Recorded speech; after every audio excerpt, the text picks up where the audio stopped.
Hi, everybody. I'm very happy to be with you today. Thanks for having me. So as David said, my name is Kathia Narcisse. I'm chair for the Canadian Equity Council at COPESEPB, and I'm from Montreal, Quebec. So I apologize in advance, but a lot of the information that I will be sharing with you today will be based on what's happening in Montreal, Quebec, but you will still have some information from Canada overall and a few other provinces.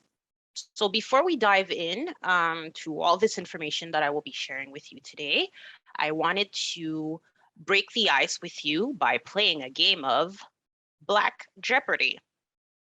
All right, so don't hesitate to open your mics to answer the questions because I can't see you guys, so I can't name you. So if you have an answer, please open your mic and answer. So according to you, where do you think the first race riot occurred? Was it A, in Chicago, Illinois, B, Savannah, Georgia, C, Shelburne, Nova Scotia, or D, Montreal, Quebec? All right, so let's see. It's actually C, in Shelburne, Nova Scotia. So yes, few people know that the first race riot was actually in Canada. It was on July 26, 1784 in Shelburne, Nova Scotia. And it happened because a lot of white people in that area were basically frustrated to see that Black people could see themselves as equals to white people. And they went in their neighborhoods to burn houses, rape women, and terrorize, ultimately to try and expel the Black people from that area. Next question. What is the total Black population of Canada? A, 1.2 million, B, 1.8 million, C, 751,964, or D, 479,068. And the answer is A, 1.2 million. So bravo to those who gave that answer. I was actually surprised. I thought we were more. Now, what percentage of all Blacks in Canada reside in Quebec? So of that 1.2 million, what's the percentage that's in Quebec? Is it A, 18%, B, 34%, C, 26%, or D, 52%? Well, the C is the answer, 26%. Next question. Blacks represent what percentage of the total population of Canada? Is it A, 18%, B, 12%, C, 5%, or D, 3.5%? Good answer, it is D, 3.5%. So that's very little, actually. Now, the Black community comprises what percentage of Quebec's total population? Is it A, 10%, B, 23%, C, 4%, or D, 7%? C is the correct answer, 4%. So it's basically almost the same thing in Quebec and in Canada. Now, the average income for Blacks in Montreal is how many times lower than the general population? Is it A, 5 times lower, B, 3 times lower, C, 1.3 times lower, or D, 1.8 times lower? Well, the answer is B, 3 times lower, which is still not marginal, you know, it's still a big amount, you know, big difference. Now, what is the ratio of Blacks in Montreal that earn less than $20,000? Is it A, 1 out of 4, B, 1 out of 2, C, 3 out of 4, or D, 9 out of 10?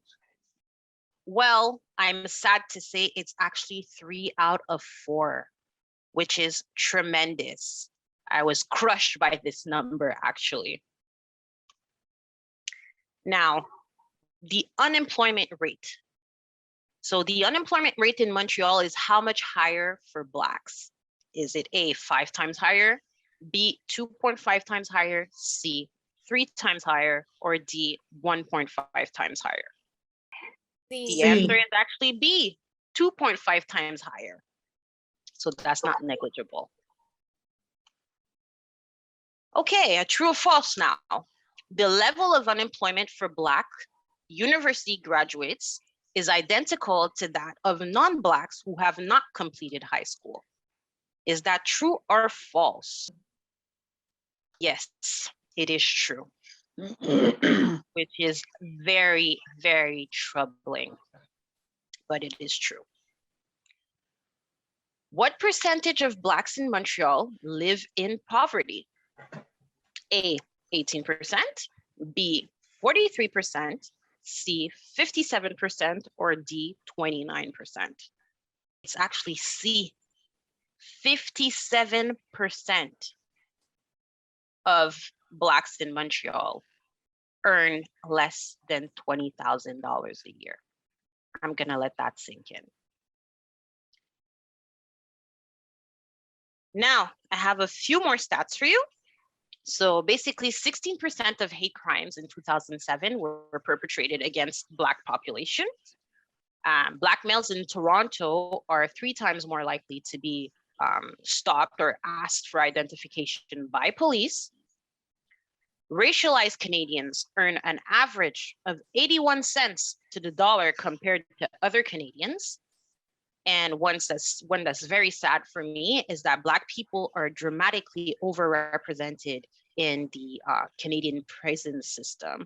We make up 8.6% of federal prison population, but we're, like you saw, about 3% of the population in Canada.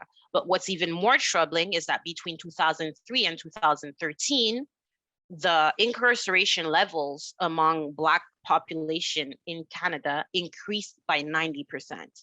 So that's very scary. But as we know, it's mainly due to systemic racism and basically the over-policing of Black communities. So a lot of people don't know, but slavery existed in Canada.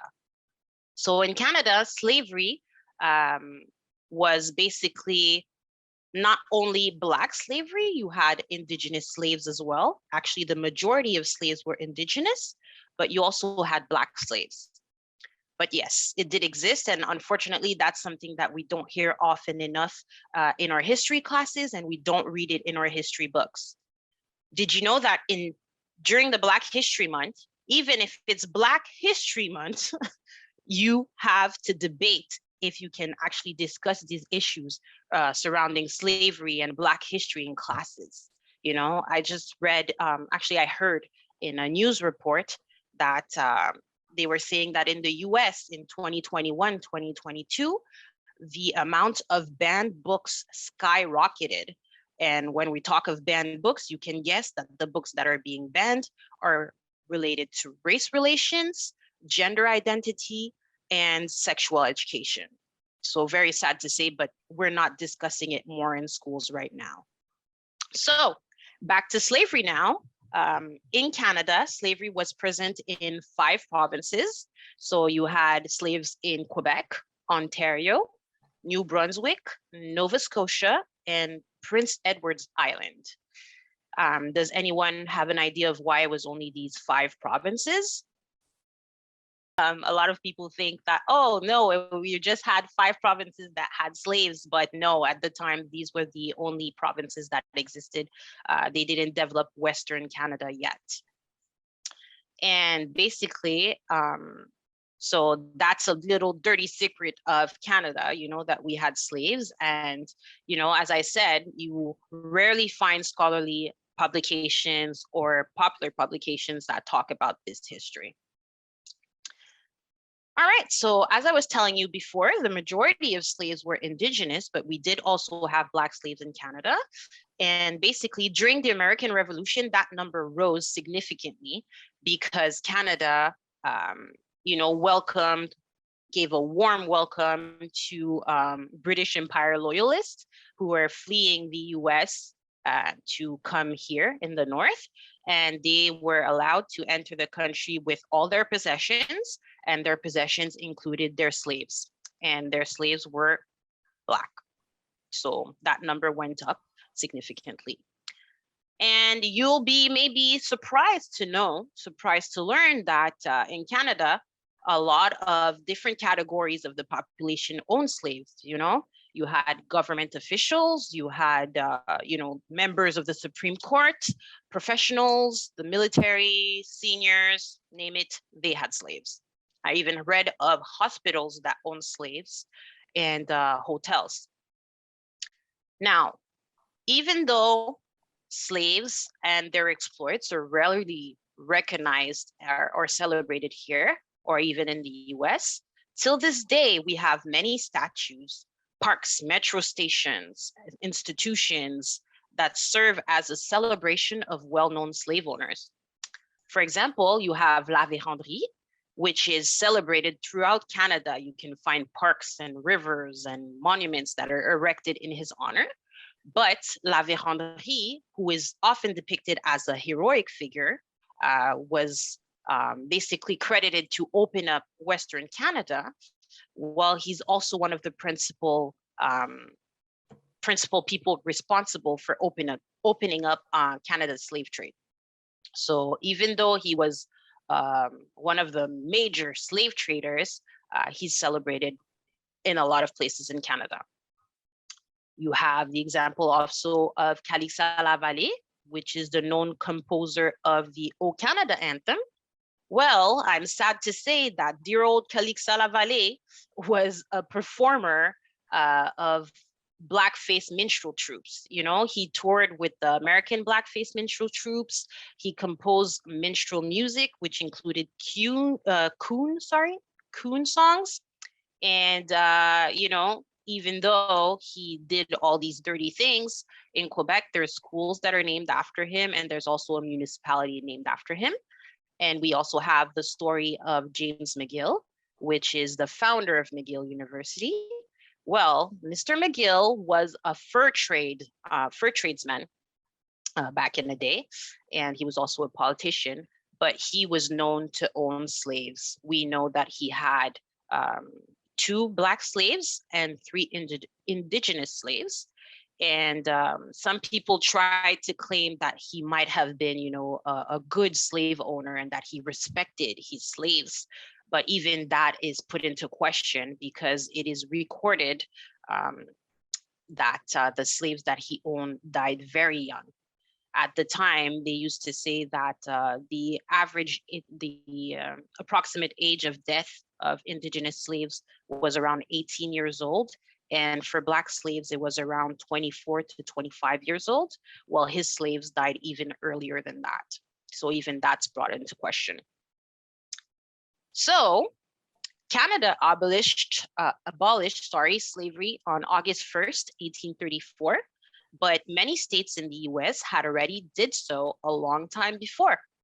We have Vermont, which abolished it in 1777, Pennsylvania in 1780, and New Hampshire in 1783. But the myth of Canada's, entrenched inclusiveness and sanctuary nature remains. It's actually reinforced by the story of the Underground Railroad, where we talk of slaves that were fleeing the horrors of slavery in America and came to Canada to seek sanctuary. But did you know that there was actually a reverse Underground Railroad where Canadian slaves were trying to flee Canada and try to escape their slave status from Canada and go in those American states that had already abolished slavery? So it is not true that Canada was always so giving and inclusive and accepting everybody within its borders openly. And even after the abolishment of slavery, for more than a century after Britain abolished it, racism was the law in Canada. Blacks and Asians were banned from entering Canada until around 1967, when the race barrier was finally removed from our immigration laws. Racial segregation was allowed in Ontario and Nova Scotia until around the 1960s, and it was also present in the military, in orphanages, hospitals, bars, and many other places. And we actually desegregated our school system after the Americans did. Another story that you don't hear very much. Now, this is a blatant example of racism in Canada. So the federal government used Blackface to sell bonds at the time. So imagine your government using this. That says a lot about the state of affairs in the country.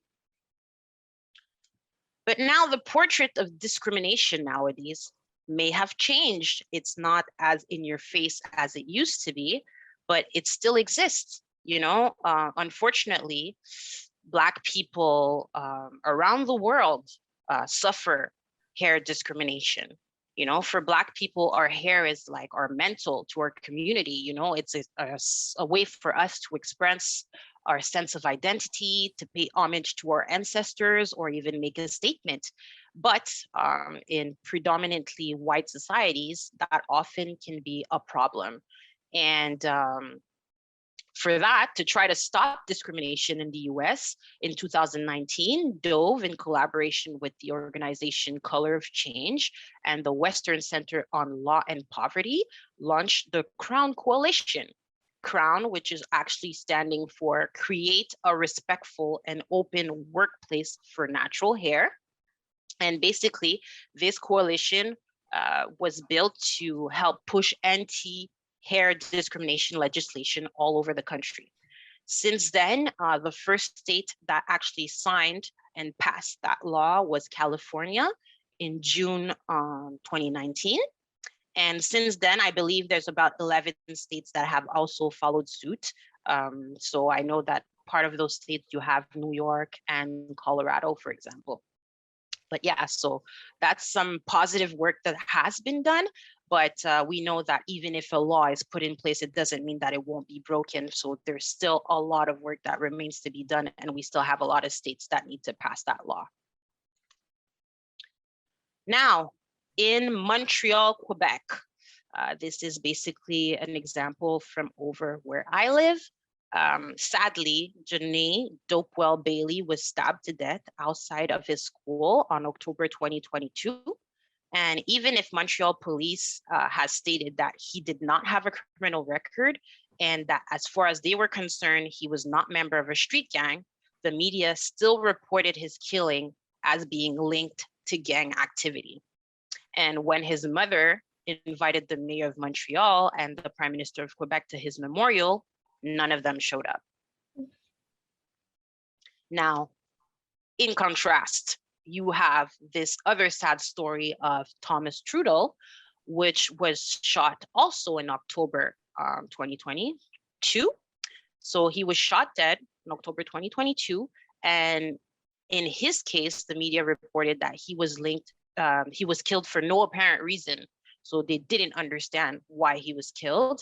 And a march in his memory was organized. And contrary to Janae's memorial, which was just a few days prior, well, the mayor of Montreal, the prime minister of Quebec, and even the chief of police were there to bring some flowers and to make speeches to state how we should stop all this violence and killing all of our youth.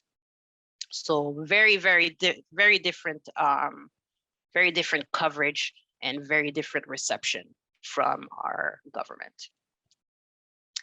Now, the important part, because I don't just want to sadden you and destroy you with all these sad statements and statistics, but basically, why do Black people need to get involved? I believe that this whole presentation demonstrates the reason why it's very important for us to get involved, because unfortunately, the Black community is too often overrepresented in negative aspects and underrepresented in important spheres of society. You know, we're rarely part of the decision-making process, even though we would greatly benefit from being consulted to enact reform.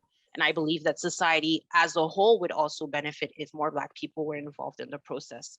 But unfortunately, that is not the case. And once again, we know that a lot of that is due to systemic racism and also sometimes other issues, but mainly systemic racism.